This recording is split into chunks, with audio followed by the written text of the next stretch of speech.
오늘 우리에게 주신 하나님 말씀은 마태복음 3장 13절에서 17절 말씀입니다.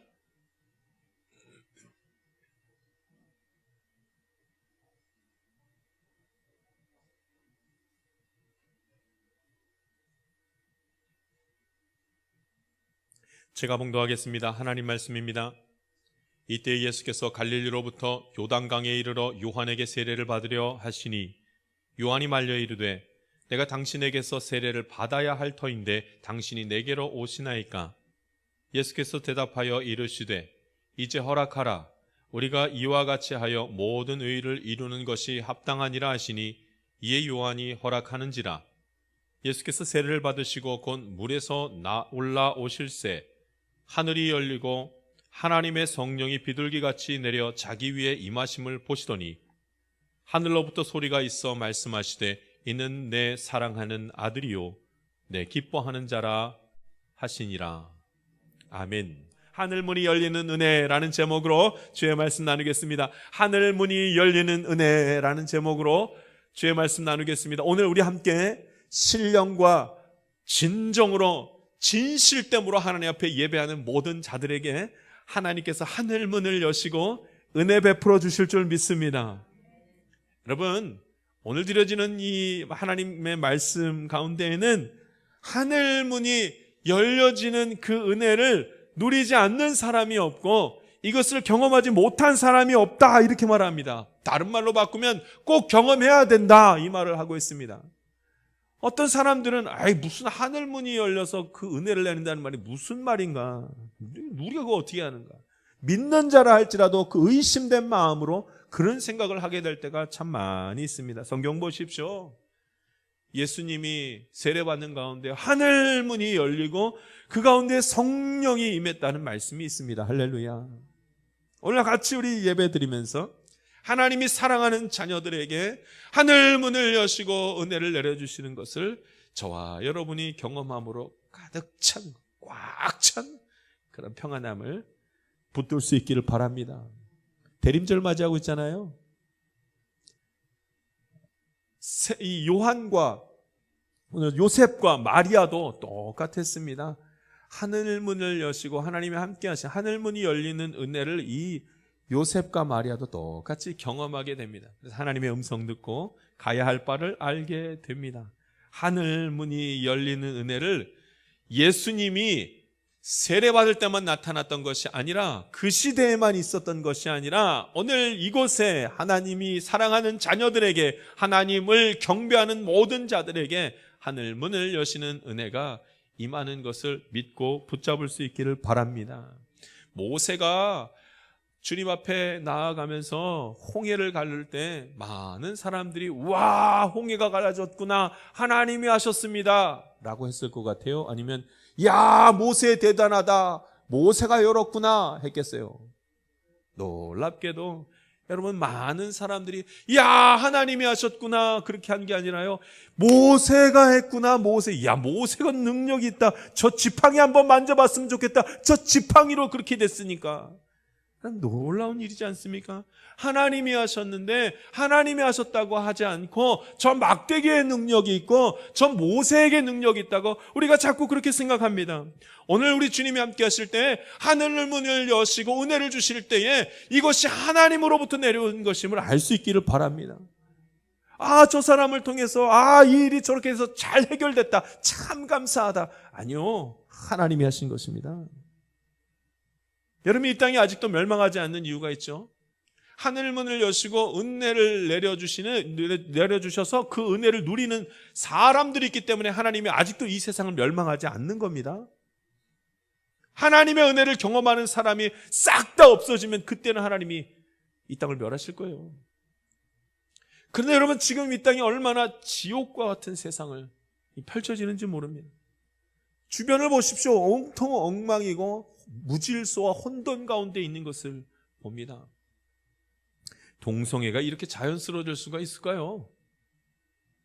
바이러스로 3년 동안에 생활이 멈춰져 있을 거라는 거 상상이라도 했겠습니까? 지옥 같은 삶입니다. 나라 정치를 보면 어느 당이 맞고 어느 당이 틀리는지, 뭐가 거짓말이고 뭐가 진짜인지도 모르겠습니다. 지옥과 같습니다. 잘못된 정치 때문에 어려움 당하는 서민들이 얼마나 많은지요. 참 살기 힘듭니다. 우리 아이들도 마찬가지입니다. 이제 별로 공부하고 싶어 하지도 않습니다. 참 이상하죠. 청년들은 가서 일할 자리도 없습니다. 참 힘든 시간들을 갖습니다. 우리 나이 드신 분들도 요즘에 너무나 힘들게 이제는 고독사가 많아진다고 하지 않습니까? 혼자 그렇게 아파하시면서 지내다 외롭게 그냥 죽음을 맞아요. 참 너무나 아픈 일들이 많습니다. 교회도 얼마나 많이 부패하는지요. 목회자라고 하면서 말씀을 보지도 않고 하나님의 음성을 들어보지도 못한 사람이 목회자라고 강단에 설 수 있는 이상한 일들이 얼마나 많이 벌어지고 있는지요. 그래도 세상이 망하지 않는 이유가 뭔지 아십니까? 하늘 문을 열고 주시는 그 은혜를 누리는 자가 있기 때문입니다. 그런 자가 있기 때문에 사는 거죠. 지난주에 동양대 학생 중에 한 명이라고 하면서 교회에 연락을 했어요. 연락을 우리가 받았는데, 교회에서 받았는데 그 내용이 가관이에요. 혹시 십자가 하나 빌려줄 수 있어요?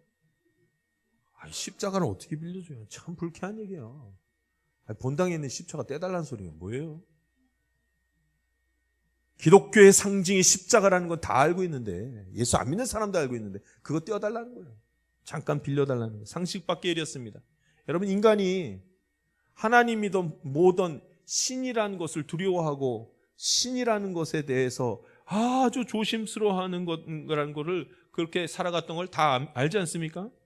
각각 신을 섬기면서 이상한 신이든 뭐든 막 귀신을 섬기든 하나님을 섬기든 각각 신을 섬기면서 그렇게 살아가는 것이 보통 우리의 삶입니다. 그래서 제가 사실은 그 청년한테 묻고 싶었어요. 당신 종교는 뭐냐고. 그래서 불교라 그러면 불교는 거기 가서 불상 빌려올 수 있냐고. 그런 상식이 안 되는 말 어떻게 그렇게 하냐. 여러분, 이 시대가 너무 달라졌습니다. 신을 조롱하는 시대가 지금 이 시대인 거죠. 적어도 신에 대한 존경은 있었는데 이제 그런 거 없습니다. 그런 거 없습니다. 그러나 그럼에도 불구하고 이 세상이 망하지 않고 이렇게 있는 이유는 하늘 문을 여시고 은혜를 주실 때 그 은혜를 누리는 자가 있단 말이죠. 할렐루야. 주의 은혜를 누리는 자, 하늘 문이 열려 주시는 은혜를 누리는 자 중에 저와 여러분이 있기를 주의 이름으로 부탁드립니다. 오늘 말씀 가운데는 이제 하늘 문이 열리는 은혜를 누린 자가 있다는 말씀을 하기 시작합니다. 예수님이 세례받을 때 하늘 문이 열렸다는 말씀을 합니다. 참 대단한 일이 벌어졌죠. 예수님이 세례를 받자 하늘의 문이 열리고 성령이 비둘기같이 임하였더라 말합니다. 여러분, 하늘 문이 열리는 때가 언젠가 오늘 성경 보면 나와 있습니다. 하늘 문이 열리는 때가 있습니다. 하늘 문이 열리는 때가 언젠가 땅의 질서가 회복되면 열리더라고요. 땅의 질서가 회복되면 열리더라고요. 오늘 성경 말씀은 굉장히 흥미로운 말씀으로부터 시작합니다. 하나님의 큰 은혜가 어떻게 시작되는지 말씀을 보면 이 오늘 성경에는 세례 요한과 예수님 두 분이 나와서 이야기를 나눈 것으로부터 시작이 됩니다. 그런데 여러분, 말씀 한번 보십시오. 14절 말씀을 읽어보겠습니다. 참 이상한 일, 어떻게 이렇게 된 거지 하는 말씀이 나오죠. 14절 말씀 같이 읽겠습니다. 시작. 요한이 말려 이르되 내가 당신에게서 세례를 받아야 할 터인데 당신이 내게로 오시나이까. 15절입니다. 예수께서 대답하여 이르시되 이제 허락하라. 우리가 이와 같이 하여 모든 의를 이루는 것이 합당하니라 하시니 이에 요한이 허락하는지라. 아멘. 왜 당신이 나에게 세례를 받습니까? 당신이 더 큰 분 아닙니까? 당신이 왜 나에게 세례를 받습니까? 이렇게 이야기를 합니다. 이따만 해도 여러분, 세례 요한이 하나님의 일이 땅의 질서와 굉장히 연관되어져 있다는 것을 잘 몰랐었습니다. 하나님의 계획하신가 하나님의 섭리를 여러분 아는 자가 없는 거죠. 예수님을 너무나도 잘 알고 있고 미리 준비했던 세례 요한, 이미 세례 요한은 예수님이 얼마나 큰 분인지를 잘 알고 있었습니다. 그래서 이렇게 말하잖아요. 11절 말씀도 우리 같이 한번 읽어볼까요? 마태복음 3장 11절 말씀 같이 한번 읽겠습니다. 시작. 나는 너희로 회개하게 하기 위하여 물로 세례를 베풀거니와 내 뒤에 오시는 이는 나보다 능력이 많으시니 나는 그의 신을 들기도 감당하지 못하겠노라. 그는 성령과 불로 너희에게 세례를 베푸실 것이요. 아멘. 세례 요한은 다 알고 있었어요. 예수님이 얼마나 크신 분이고 자기는 그 신을 감당하지도 못할 만한 사람이라는 걸 잘 알고 있었습니다. 그런데 여러분, 그런 세례 요한조차도 이 땅의 질서와 영이 하나님의 은혜가 굉장히 깊게 연결되어져 있다는 사실을 잘 몰랐단 말이죠. 예수님이 대답합니다. 세례 요한이 아니요, 어떻게 저한테 세례를 받습니까? 그럴 수는 없습니다 라고 했을 때 이제 허락하라 이렇게 말합니다. 예수님이 이제 허락하라. 우리가 이와 같이 하여 모든 의의를 이루는 것이 합당하다. 이제 허락하라. 여러분, 이제 허락하라까지는 질서가 어떻게 되는 거예요? 누가 위에 있는 거예요? 예수님이요? 세례 요한이요? 예수님이 위에, 그리고 세례 요한이 밑에 있으니까 이제 허락하라 이렇게 얘기하는 거 아니겠어요? 근데 거기까지입니다. 땅의 질서는 그게 아니죠. 그렇게 하지 않습니다. 땅의 질서대로 행합니다. 세례를 베푸는 것은 지금 누구예요? 이 땅에서 세례 요한입니다. 하나님의 아들이 세례 요한에게 세례를 받아야만 했다니까요. 조금 이상할지 모르지만, 우리가 생각하는 질서와는 좀 다를지 모르지만, 세례를 받는 그 순간에는 예수님이 하나님의 아들로서가 아니라 이 땅의 사람으로 세례를 받는 거예요. 그러니까 누구한테 받아야 돼요? 세례 요한한테 받아야만 했다는 말씀. 인간의 모습으로 왔기 때문에 세례를 주는 그에게 세례를 받아야 했더라 이겁니다. 아니, 왜 그렇게 했습니까? 왜? 예수님은 왜 그렇게 하셨을까요? 성경에 보니까 그렇게 하여야, 우리가 이와 같이 하여야 모든 의의를 이루는 것이라 이렇게 말합니다. 모든. 그러니까 의의를 이루는 순간 하늘의 문이 열리는 거예요. 우리가 의의를 이루어가는 순간. 근데 그 의의를 무엇이라고 하냐면 땅의 질서라고 얘기하는 거예요. 질서. 여러분, 예수님이 형이에요? 세례 요한이 형이에요? 세례 요한이 6개월 먼저 태어났잖아요. 세례 요한이 형입니다. 그러니까 형이 아우에게 세례를 주는 게 맞죠. 이게 땅의 질서라는 소리입니다. 이게 땅의 질서. 하나님 땅의 질서를 너무나도 귀하게 여기신다는 말씀이죠. 하늘의 문이 열리는 것은 언제 일어나는가? 이 땅의 질서가 회복될 때 이루어지는 역사가 바로 이 역사라 이렇게 말하고 있습니다. 왜 하나님의 아들 예수가 이 인간 세례 요한에게 세례를 받을까? 하나님이 이 땅 가운데서도 딱 그 땅의 질서를 하나님이 창조하실 때부터 만들어 놓으셨기 때문에 이 질서를 흐트릴 수가 없다는 거죠. 이 땅에서의 질서. 아무리 뛰어난 자가 있다 할지라도 이 땅에서 질서를 따라야 된다고 얘기합니다. 그래서 하나님이 어떻게 하시냐면, 여러분, 이 하나님의 은혜를 주실 때 장자에게 은혜를 주세요? 차자에게 은혜를 주세요? 장자. 그게 기본적인 질서입니다. 장자가 먼저예요. 하나님은 그냥 그렇게 만들어 놓으셨어요. 이 질서가 유지될 때 하늘 문이 열리는 은혜를 경험하는 것입니다. 근데 여러분 한번 보세요. 아들과 아버지가 있으면 누가 권위가 있는 거예요? 아버지가 권위가 있죠. 무조건 아버지가 권위가 있습니다. 그럼 제가 다르게 한번 질문해 볼까요? 아들은 너무 예수님을 잘 믿는 믿음이 아주 굳건한 사람이고 아버지는 믿음이 별로 없어요. 그럼 누가 권위가 있는 거예요? 그래도 아버지가 권위가 있는 거예요. 그게 땅의 질서라는 얘기입니다. 땅에. 세례 요한이 큰 사람이에요? 하나님이 예수님이 큰 사람이에요? 예수님이 큰 사람이죠. 그러나 형은 누구냐면 세례 요한이란 말이에요. 그러니까 반대로 세례를 받습니다. 이 땅에서는. 이 땅에서의 질서가 그렇게 중요하다는 얘기를 합니다. 이 땅에서의 질서를 잘 따를 때, 이 땅의 질서를 회복하게 될 때 하늘 문이 열리게 되는 때라 이렇게 말하고 있습니다. 우리가 이 영광관계가 이렇게 깊게 있는 걸 몰랐던 거죠. 부부도 마찬가지입니다. 부부는 누가 위에 있는 거예요? 동등한 겁니다, 여러분. 이게 질서입니다. 남편과 아내는 동등합니다. 이 질서를 무너지기 시작하면 그러면 하늘의 은혜가 임하지 않는다니까요. 이걸 먼저 회복하라고 말씀하고 있습니다. 나라의 정부가 아무리 부패하고 아무리 여러 가지 일들을 벌여도 이 세상 일은 누가 해요? 정부에서 하는 겁니다. 아니, 나라가 부패했으니까 우리가 가서 그것을 깨리라. 아이고, 아무리 해봐요. 그 질서가 그게 아니에요.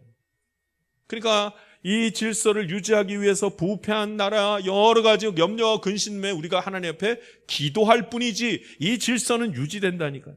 이 질서는 유지됩니다. 여러분, 이뿐이 아닙니다.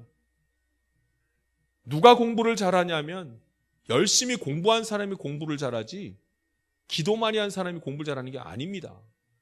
기도만 하고 공부 안 하면 공부 잘할 수 없죠. 이게 세상 질서입니다. 하나님 그 질서를 계속 얘기하고 계시는 겁니다. 씨를 뿌려야 열매를 맺죠. 씨는 안 뿌리고 기도하면 열매 맺습니까? 세상 질서입니다. 그런데 신앙생활 하다 보면 이것이 다 망가질 때가 많이 있습니다. 그래서 성경에는 그렇게 말합니다. 땅의 질서가 중요하다. 이 질서를 회복하면 하늘문을 여는 은혜가 그때부터 시작될 줄 믿습니다. 예수님이 이런 땅의 질서에 순응하기 시작하게 됐을 때 여러분 그때 이제 무슨 일들이 두 번째로 이제 벌어지냐면 하늘문이 열렸더니 뭐라 그래요? 성령이 비둘기같이 임했다는 말씀을 합니다. 그러니까 땅의 질서를 회복할 때 하늘문이 열리고 하늘문이 열렸을 때 무슨 일이 일어나는가? 16절 말씀 한번 읽어보겠습니다. 16절 말씀 읽습니다. 시작. 예수께서 세례를 받으시고 그 물에서 올라오실새 하늘이 열리고 하나님의 성령이 비둘기같이 내려 자기 위에 임하심을 보시더니. 아멘. 이게 성령이 임하셨다는 말씀. 하늘의 문이 열리면 성령이 임하는 것입니다. 그러니까 성령이 뭐를 하는지가 되게 중요하죠. 하늘문이 열렸을 때 성령이 임한다고 하셨는데 그러면 그 성령이 하시는 일이 무엇인가? 그럼 교통함입니다. 성령이 임하시면 하늘문이 열려서 성령이 임하시기 시작하면 성령이 임한 그 자리에는 교통함이 일어납니다. 교통함이 뭐예요? 서로 소통이 되기 시작합니다. 우리가 오늘도 함께 사도신경을 함께 쭉 암송하면서 신앙 고백을 했습니다. 거기에는 성령님에 대한 얘기가 나오죠. 나는 성령을 믿으며 거룩한 공교회와 성도의 교제와 죄를 용서받는 것과 몸의 부활과 영생을 믿는 그 말씀이 언제 이루어지는 거냐면 성령을 믿을 때 이루어진다는 말이에요. 성령을 이룰 때, 성령을 믿을 때 성령님이 하시는 일은 교통함입니다. 인간과 인간 사이를 연결하는 것, 하나님과 인간 사이를 연결하는 것, 이 성령님이 하시는 일입니다. 그러니까 여러분 하늘문이 열리는 은혜는 바로 이런 일이 우리 가운데 나타나게 된다니까요. 하늘문이 열려서 성령이 임하면 교통이 일어나요. 교통이. 교회 가운데에 교통함이 일어나는 거예요. 서로. 교회에서 성도들 간의 교통함이 일어납니다. 하나님과의 교통함이 뭐예요? 드디어 하나님과 교통함이 일어났더니 죄를 깨닫고 죄 사함의 역사가 있는 거죠. 하나님을 느끼지 못하면 죄를 고백하고 사함받는 게 뭔지 모릅니다. 성령이 임했다는 것은 하나님과의 관계가 이어지기 시작하면서 소통이 되기 시작하면서 죄를 고백하고 죄 사함의 일들이 벌어지고 부활에 대한 소망을 갖고 영생함에 대한 기쁨이 있습니다. 여러분 성령이 임하시지 않으면 천국이 뭔지 몰라서 소망하지 않습니다. 나 천국 가야지 이거 소망이 안 됩니다. 단절돼서. 그래서 성령이 임하시면 이게 연결되기 시작하면서 천국에 대한 소망을 갖는 것입니다. 오늘 저와 여러분이 성령의 은혜로 말미암아 천국에 대한 소망을 누리게 된 줄 믿습니다. 예수 믿고 교회에 나오는데도 불구하고 여러분 교회 안에서 불편한 일이 많잖아요. 사람과의 성도 간에. 그러면 성령님이 임한 것도 아니고 하늘 문이 열린 것도 아닙니다. 교통함이 그렇게 중요합니다. 성도들 간의 이 관계가 좋지 못하면은 거기 안에 은혜가 없습니다. 성령을 경험한 사람은 성도들끼리 잘 지내고 교회 안에서 잘 지낼 수밖에 없습니다. 죄의 역사를, 죄 사함의 역사를 경험하는 것도 마찬가지입니다. 성령님이 임하셔야지 죄가 사함받는 일이 벌어지고 예수님이 부활하신 것, 아니 사람이 죽었다가 살아난 그거가 믿어지기 시작하고 천국을 소망하게 된다니까요. 여러분 이 일이 내가 마음 먹는다고 되는 일이에요? 아니면 성령이 임해야 되는 거예요? 사람하고 관계가 틀어졌을 때 내가 애쓴다고 다 돼요? 아니요, 그렇지 않습니다. 부부간의 갈등이 생겨서 막 어려움 가운데서 둘이 틀어졌습니다. 혹은 부모와 자녀 가운데 이 관계가 흐트러져 가지고 막 틀어졌습니다. 한 사람이 애쓴다고 그게 돼요? 아니 두 사람이 같이 애쓰면 다 됩니까? 아니요. 성령님께서 그 마음을 만져주셔야 연결됩니다. 할렐루야. 내가 천국을 믿어야지. 내가 죄 사함이 크다고 했으니까 죄를 사함받는 거 그거 해야지. 그런다고 돼요? 성령님께서 그 마음을 만져주셔야 그 다음부터 죄를 사함받는 것을 알게 되고 천국을 소망하게 되는 것입니다. 오늘 성령이 하늘문을 여시고 성령님이 임하심으로 말미암아 교통함이 일어나고 소통함이 일어나기를 주의 이름으로 부탁합니다. 은혜의 자리에 서 있는 자가 따로 있죠. 날마다 말씀을 보면서 그 가운데 하나님의 은혜를 깊이 경험하는 자가 있습니다. 그 은혜를 경험한 자, 하늘 문을 열고 하나님이 하시는 일은 교통함입니다. 우리 함께 있는 사람들과의 교통함. 가족에서 불편함이 있을 때 교통함. 서로가 어려워도 그 연결해주고 서로 이해하고 사랑하는 그 일들. 나는 할 수 없는데 하나님이 하시기에 성령의 교통함이 그렇게 귀한 일인 것입니다. 세 번째입니다. 하늘의 문을 여는 은혜는 주의 음성을 듣는 은혜입니다. 말씀 볼까요? 예수님께서 세례를 받으시고 하늘문이 열리신 다음에 성령으로 충만케 되었을 때 들었던 소리가 있었습니다. 17절 말씀 읽겠습니다. 17절 말씀 읽습니다. 시작. 하늘로부터 소리가 있어 말씀하시되 이는 내 사랑하는 아들이요 내 기뻐하는 자라 하시니라. 아멘. 하늘문이 열리면 꼭 소리가 들립니다. 꼭 주의 음성이 들립니다. 그 주의 음성이 무엇인가? 이는 내 사랑하는 아들이요 내 기뻐하는 자라. 오늘 저와 여러분이 하나님의 자녀이기에 이 소리를 다 들었습니다. 너는 내가 사랑하는 아들이라. 내가 너 때문에 기쁘다. 여러분, 예수 믿는 사람들은 모두 이 소리를 들을 수밖에 없습니다. 그것도 아주 명확하게 듣습니다. 예배를 드릴 때, 말씀을 읽을 때, 때로는 찬양을 할 때 이 소리가 마음에 들리지 않는 사람이 아무도 없습니다. 반드시 이 소리를 듣게 되어져 있습니다. 너는 내 사랑하는 자녀라. 내가 너 때문에 기쁘다. 이 소리를 듣습니다. 하나님의 영이 임하면 이 소리를 듣기 시작하고 하나님이 나를 얼마나 사랑하시는지 깨닫고 감격스러워하는 일이 반드시 있다는 얘기죠. 여러분, 하나님께서 너는 내 사랑하는 아들이라. 내가 너로 인하여 기뻐한다. 여러분, 이것을 듣는 순간 힘이 나는 거예요. 용기가 나고 소망이 생기기 시작하는 것입니다. 여러분, 이 음성은 하나님께서 들려주시는 이 음성은 평생 세례받을 때 한 번 들리겠어요? 계속 들리겠어요? 계속 들립니다. 이 소리는 한 번 들리고 마는 것이 아니라 계속 들립니다. 예수님이 그랬습니다. 예수님이 이 소리를 세례를 받을 때 들은 이후로 계속 이 소리를 듣기 시작합니다. 이 음성을 듣기 시작합니다. 말씀을 전하시고 너무 피곤하셔서 제자들과 함께 가다가 배 밑에서 주무실 때, 너무 고나여 주무실 때도 힘을 내실 수 있었던 것은 이 음성을 들었습니다. 너는 내 사랑하는 아들이라. 내가 너로 인해 기뻐하노라. 아멘. 하나님. 그러면 복음 전해야죠. 예수님께서 길을 가시다가 복음을 전하시는데 그렇게 힘써서 복음을 전하고 그렇게 죽은 사람을 살려내고 그렇게 아픈 사람 병든 자를 낫게 하고 했음에도 불구하고 참 마음에 교만했던 바리새인들과 사두개인들은 주님께로 돌아오질 않습니다. 그때 예수님께서 마음이 너무나 낙심되셨습니다. 근데 계속 실망하지 않고 복음 전하실 수 있었던 이유는 음성을 듣습니다. 이는 내 사랑하는 아들, 내 기뻐하는 자라. 그래 힘을 냅니다. 예수님이 자신이 죽어야 한다는 사실을 알고 너무 두려워서 겟세마네 동산에 올라가셔서 주님 살려주십시오. 할 수만 있으면 이 잔을 내게서 피하게 해주십시오. 하다가 주님 뜻대로 되기를 원합니다. 이렇게 말할 수 있었던 것은 소리를 듣습니다. 이는 내 사랑하는 아들이라. 내 기뻐하는 자라. 그러면 주님 가야죠. 음성을 안 듣고는 갈 수가 없는 길이 믿음의 길, 의의 길. 예수 믿는 사람들의 길인 것입니다. 예수님이 복음 전하시다가 12 제자들 중에서 너무나도 사랑했던 제자 가룟 유다가 자기를 속였을 때 얼마나 낙심됐을까요? 그리고 나서 로마 그 법정 앞에 섰을 때에도 그래도 그걸 이겨낼 수 있었던 것은 소리가 들렸습니다. 이는 내 사랑하는 아들이라. 내 기뻐하는 자라. 예수님이 죽기 바로 직전까지 십자가에 못 박혀 죽으실 때에도 그가 그 죽음 앞에서 담대하게 서며 인간으로서는 도저히 할 수 없었던 그 감정을 품고 옆에 있었던 강도에게 오늘 내가 나와 함께 낙원에 있으리라 말씀하실 수 있었던 이유는 소리를 듣습니다. 너는 내 사랑하는 아들이라. 내가 너의 그 모습 때문에 기쁨을 누린다. 이 말씀을 듣는 것입니다.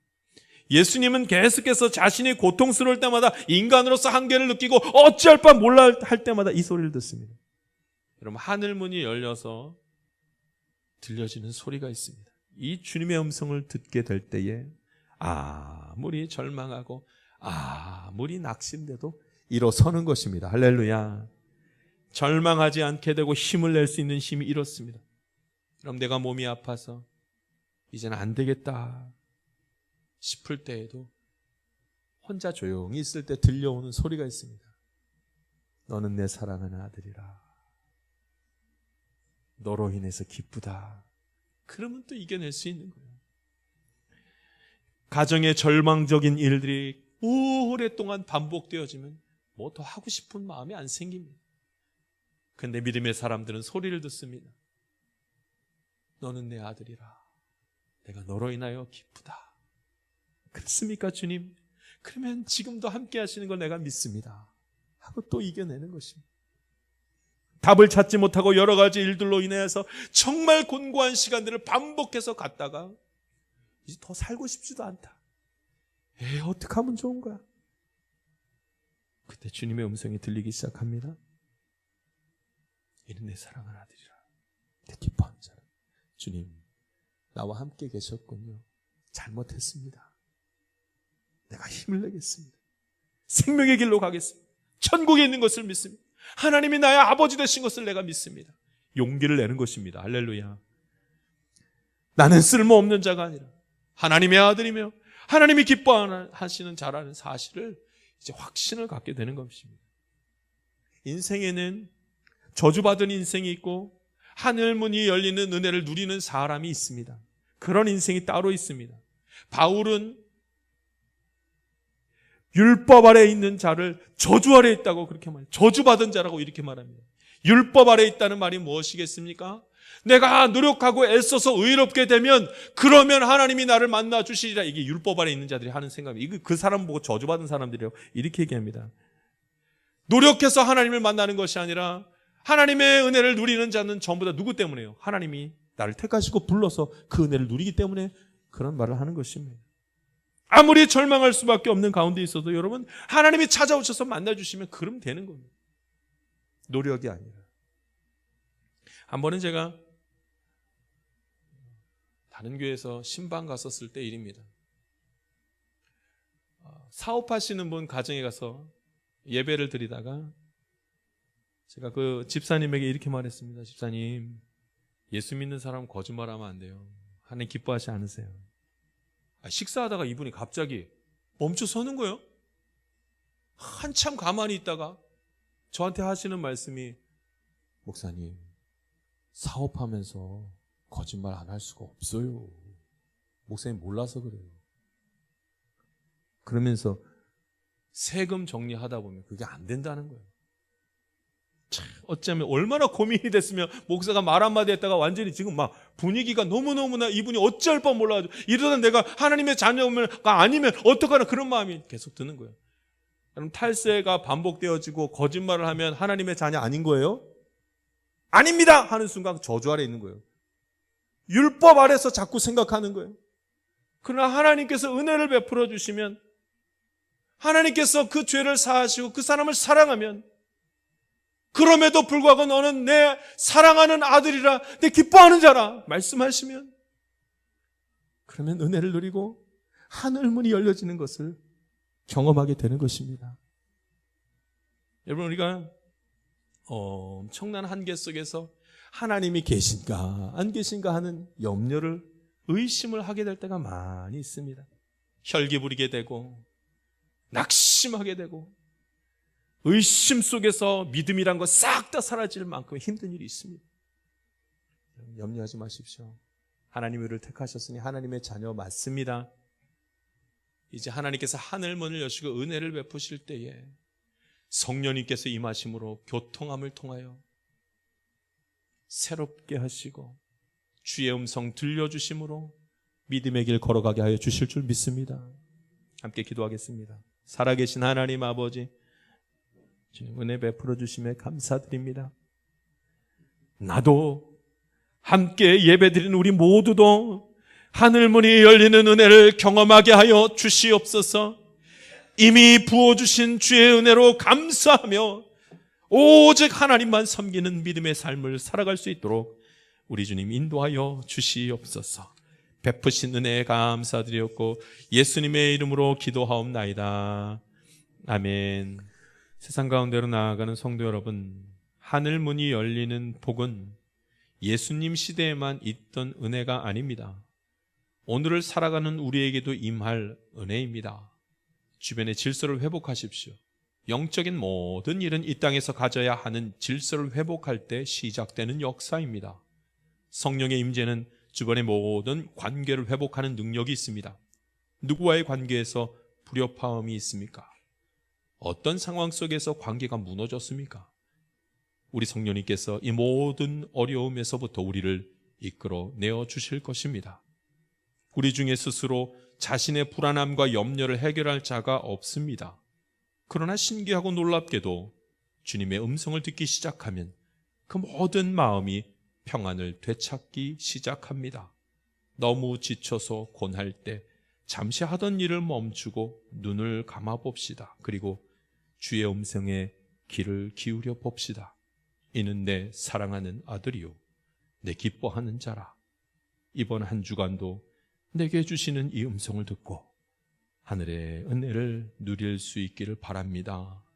지금은 우리 구주 예수 그리스도의 은혜와 하나님의 놀라우신 사랑과 성령님의 감동과 마교통 충만하신 은총이 하늘 문이 열리는 은혜를 경험하며 살아가기를 원하는 주의 귀한 자녀들 가운데 지금부터 영원토록 함께하기를 간절히 축원하옵나이다.